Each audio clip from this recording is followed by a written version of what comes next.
Hey, Rob Vaughn here, Roofing Reformation and Reforming Realty. And I'm also wanting to just put myself out there just to get to know people and to let people know a little bit about who I am.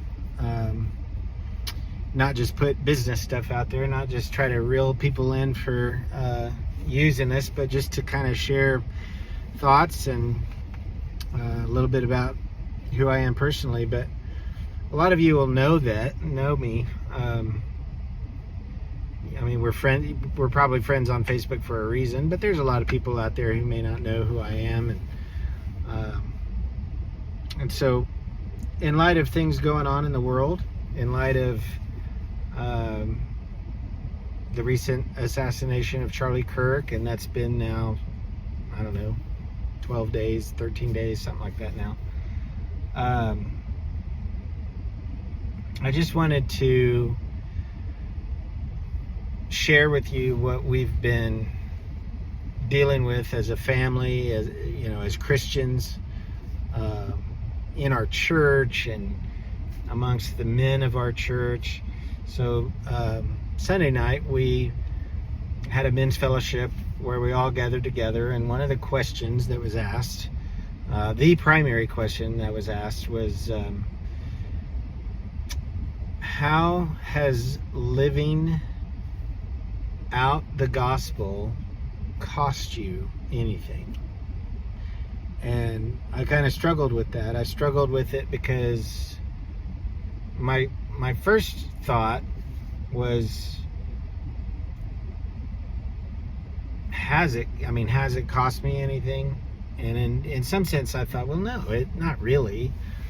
Because when I think about it, when I've lived out the gospel in front of people and people know what I believe and that I love Jesus, I love my church, I love my family, I want to lead well as a husband and as a father, and I want to embrace my role as the husband and father and leader of my home in a biblical, godly way.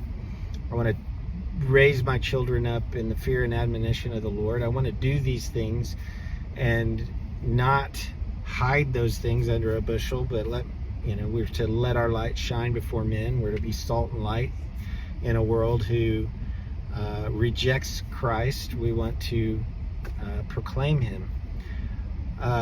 Have I lost anything as a result of that? Has living that way cost me anything? You could say, well, yeah, I mean, like in my business, it's cost me potential business. People that want to sell their home or get their roof replaced or whatever, that maybe don't like Christians, I don't know, but they've not used me as a result of it. And so you could say maybe it's cost me some dollars here and there. But I also know in reality that while that may be true, it's also gained customers in business who align with that, who appreciate it, and who say, well, I could trust that guy maybe,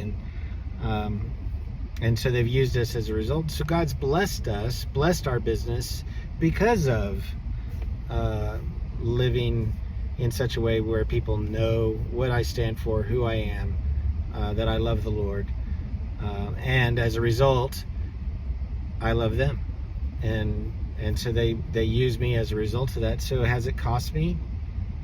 It's probably benefited me in a lot of ways that I've probably taken for granted. But the Bible does tell us in Luke that we should count the cost, and Jesus gives it to us by illustration with, if some guy's going to build a house, does he not first sit down and count the cost to see whether or not he has all of the ability, materials, labor, whatever it is, to carry it out? Do you have what it takes to do what you say you're going to do when building a house? Well, and then the same thing with a king who's going to go to war. Does he not first, consider the power that he has behind him, the armies that he has behind him, the sword, the shield, whatever it is. He counts the cost first before carrying it out. In the same way, Jesus is saying, take up your cross, follow me. There is a cost associated with being a Christian. Have I lived in that way? Have I lived in such a way that I have counted the cost in living as a Christian man in a culture that would shoot me? Like Charlie Kirk was a moderate in a lot of ways. He wasn't this far right, crazy. We can't label him a fascist as they may try to do, but I believe probably about everything, politically speaking, that he believes. He believed the basic tenets of Christianity. His doctrine was solid, and I go beyond him in a lot of ways. And so, as Christians in this culture, are we living in such a way that the enemy would want us off the battlefield? It's just something to think about. I wanted to put something out there as I've been meditating on these things. I'll have more. I've been reading here a book by John Flavel that has some good things, but if I'm not doing long form posts yet, so maybe at some point we'll do that. But carry on. Take up your cross, follow him if you're a believer. Do not shy away, be bold, be courageous. Do not be guilty of the sin of the fear of man, because what can man do? If God is for us, who can be against us? So just want to encourage you.